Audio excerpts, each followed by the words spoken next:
Thanks, Eli. It was humbling to be selected to be up here speaking in front of a group today with the folks that are out in the crowd. You guys have done a lot of prescribed burning, and this is just a humble program I'm going to describe about fairly focused on the subject matter today, some burning that we've done for jack pine reforestation in Park Rapids.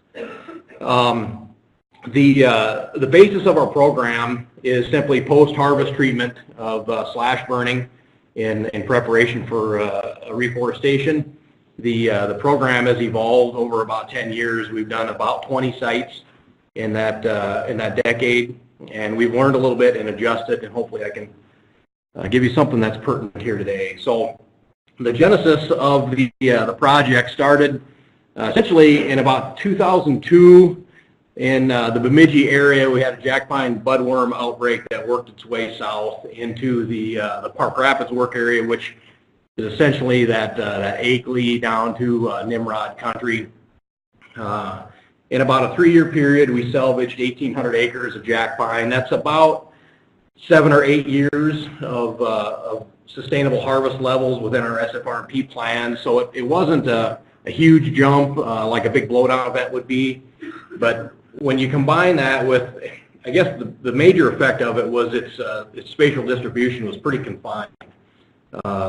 Intermixed with those 1,800 acres of our lands, there was also potlatch and a lot of county lands that are intermixed. So it was a real landscape change down there. And that last line, opportunity to diversify our reforestation methods, is, if you know my sense of humor, is a little tongue-in-cheek. It would have maybe been described as this really sucks when it was going on. It was within our partners, and it was a big challenge for the DNR partners of Eco and Wildlife and us to handle this on such a short term. We knew that the standard methods of jack pine reforestation, of trench and spray methods and planting, were probably not something we were going to want to try to make stick on everything. And there were opportunities to learn a lot right here, all in one short period of time. We tried a lot of different things, and that was an agreement process, not a lot of which I was, there was some of which I wasn't in agreement with, and we learned a lot. Some of them didn't work, and some of them did. And SFECfire, I think, has been one of our more successful. So the first burn that we pulled off, and I got to give Tom Stursa from Park Rapids Wildlife a lot of credit. He kind of drove the process. The first burn was his brainchild on one of his sites on the Crowling Wildlife Management Area. And it was a mixture of jack pine and birch slash cut to length processed. We chose late August for the dry duff conditions. We knew we were wanting to reduce that duff layer, and we also knew that we didn't want to get into a time period of the year where we had control issues. We wanted to have the benefits of that herbaceous layer being still high moisture content. And then we applied jack pine seed essentially right away, and then again the next spring. And this basically is an outline of what our goal was. We were simply going to try to go out there and burn to control woody competition, and we were going to try to prepare a seed bed. And then the thought being we could seed it and walk away and watch it grow. We had real good success. That project was set up well. There was a lot of flammable fuel. It was a fairly rich site, one of the richest we've burned, but it worked well. We thought it did a good job at the time, so we moved on right away the following spring. And this, I should comment, is a time period where we weren't really moving our prescriptions over a time period towards burning. We had all these sites, and we just simply picked the good candidates. And so we looked at our forestry sites in this larger salvage effort, and we picked out a handful the following year. We burned 1 or 2 in late May, early June. We burned 1 in August, and we just kind of continued that. And we as I said a minute ago, we tried all different types of logging systems, not by design, but just by the result of the sites that we had opportunities for. And then we applied seed 1 or 2 times within that first year, and our thought process was there. We were trying to mimic semi-serotiny or serotinous cones, and we have a variability in that area. And our thought was, Mother Nature doesn't put all of her eggs in one basket in terms of that weather parameters. That seed doesn't come out all at once. Let's put a smaller amount of seed out multiple times and hope that you'll get a stretch of weather that will work and take. And we tried, seeding about this time of year between first and second snow. We tried seeding immediately after the burn. And then we tried a spring seeding. And I think there was one site we even did all three of those. So then our desired outcomes kind of evolved a little bit as we learned how it was working. One of the first things that became apparent when you're starting to look at sites 1, 2, and 3 years old was that seeding wasn't providing consistent results. Big surprise, right? I mean, anybody that has done some direct seeding, especially in that central region in Jack Pine, there's some witchcraft involved, and I know some people that do that, but I can't, and I'm not lucky. So we decided to kind of take that factor out of the mix, but we were seeing good woody competition control. Some of our sites 5 years later had good brush control and hardwood tree control. So then we looked at timing of the slash dispersal and how that played a role in our brush control, and we've kind of evolved in a little bit more refined prescription. So instead of looking at it as a whole group, we decided that with these failed seedings, we kind of began to view it as our normal reforestation process of trench and spray and planting, the traditional herbicide usage and seedling usage. Let's plug prescribed fire in just in place of that herbicide treatment, and then continue on with our normal process. And then we would in some cases trench, in some cases we would like patch SFECfire or brachy and then plant. And then oftentimes we would seed in addition to that. So here's a couple of examples of the woody competition, and this is kind of a caveman photo plot, which is to say I had the old photo with me when I took the new photo. So you can see, if I can make the cursor work here, in this unit here, you can see these sticks here. That's an aspen clone. In the foreground, there's a little bit of the same. Pretty heavy aspen competition when we burned it. And you know what that's like. I mean, if you've been involved in that, you can barely see the folks out there with drip torches. They're walking through that green, lush aspen. And then, of course, a few years later, 5 years later, we still had great control on that aspen clone. You can see in the background there of the 2013 photo that what the outside of the treatment area looks like. And we've decided, we've learned, we think, that we're accomplishing that mainly by killing roots.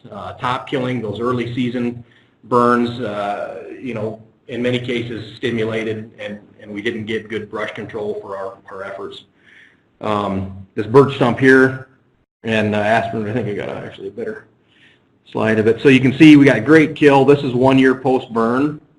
The birch stump isn't totally gone. Right there where the cursor is, there's a little bit, that organism may still produce a birch tree, but it isn't going to be that competition for the site that we are looking to avoid. And the same, this obviously was intense fire right there, fire effects in that microsite, but that aspen clone definitely got smacked pretty hard. That root was essentially laying on top of the sand there. So the intensity was high in that area. So we've kind of refined the process by this point. The late summer burning for those dry soil conditions is where we're looking to get that brush kill and competition kill because of the roots.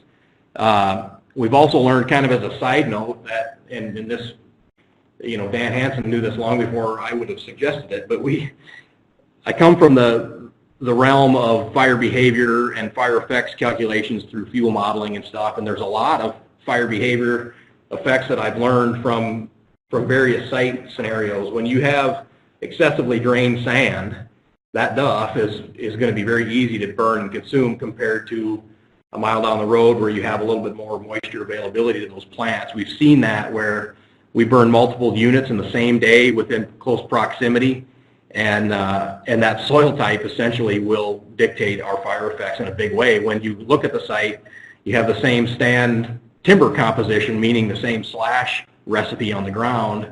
You would expect identical results, but that moisture availability in the wetter site will really moderate our effects, and so we've seen that. And then the second bullet here, I want to kind of tie back into, I was curious how Kyle I was going to maybe have, because I obviously am in the process to reforest our acres, and I'm the guy that has to put, you know, wall-to-wall trees in these stands, right? And it was kind of good to hear John and Kyle today talk, because I think it ties in well. We work pretty hard at making the, you know, connecting all these slash areas and burning the entire site. And we aren't really trying to achieve the long-term recruitment, but we're going to be happy to accept that as a result in places. So what my target has been is not to try to aim for gaps. It's try to treat the whole site and let Mother Nature have us fail in some places, and then we can claim that as success, because we are going to get some recruitment, I think, long term. This is a picture of one of the sites that failed. So we've had a few, I say 3 here, and there's actually probably a 4th that we just burned this summer that was too wet. But most of the failures have been associated with lower intensity. And that early season, I think, has been our problem area there, where we've got that cool, wet condition, and we get great top kill. This picture shows that island. That's in Two Inlet State Forest. Had great fire effects that day. I would look at that point as a success, but the aspen came back without impact the following spring, and that the jack pine ultimately failed on that site. This is an example of what we're trying to achieve when we're preparing our site. For those of you that like to carry a drip torch, you might kind of crack a smile when you look at that. But as I said before, we try to cover the whole site with a good quality slash bed and treat the whole site. And you can see within this picture, with a little creativity, that there's probably going to be some variation that will happen from that. Here's our recipe. We like processing at the stump, because if you're familiar with that logging system, the fines don't get moved, they don't get disturbed, they stay right in place. Consequently, if you use conventional logging, where you're moving material in to the landing and then taking it back out, you don't have that vertical arrangement of fines, you don't have that horizontal continuity that you're looking for good fire behavior, and we like to process at the stump. The give-take there is that to get a good, you know, as we talk about burning nice, efficient-sized sites, 20 to 40 acre sites that we like to see, it's pretty hard for our logging industry to be prepared to cut those larger jack pine sites with a cut-to-length system. We want to ensure flammable slash. Aspen slash is kind of like a wet blanket when you're trying to kill aspen. So we like to have that birch and any conifer slash essentially is good. Get that kind of well dispersed in the process. That picture actually there was from that first burn, and I think we were all kind of had some knots in our stomach that first time when we got it going. It usually burns quite well. So we remove all the snags and limit green trees. If you want snags, leave a few green trees. We're releasing so much energy on these sites that we rarely, if ever, have residual trees survive. Our goal is to burn duff, and it's hard to burn duff and kill roots without killing the trees that are growing in it. And the snags are, usually we don't have a lot of spot problems, but the snags are definitely a little bit of a hazard. We scarify if possible. This is an example of patch scarification that was planted into, and then in addition to that, we also do some direct seeding, as I said earlier, with our planting to ensure that we've got good stocking, and this is kind of our end goal. So in conclusion, what we hope to achieve is a diverse stand with plenty of opportunity for that jack pine to grow. I guess some of the things, or one of the main things we've learned here, is that our goal at the beginning kind of had to evolve a little bit. We were trying to do too much with fire by itself, and you might see this as kind of a hybrid of our conventional operation, but it definitely has replaced herbicide in the landscape, and it's something that we can do on a small scale. A few sites a year, definitely not something that we can do on all of our acres, but we've been lucky, and hopefully we can pass it along to someone else.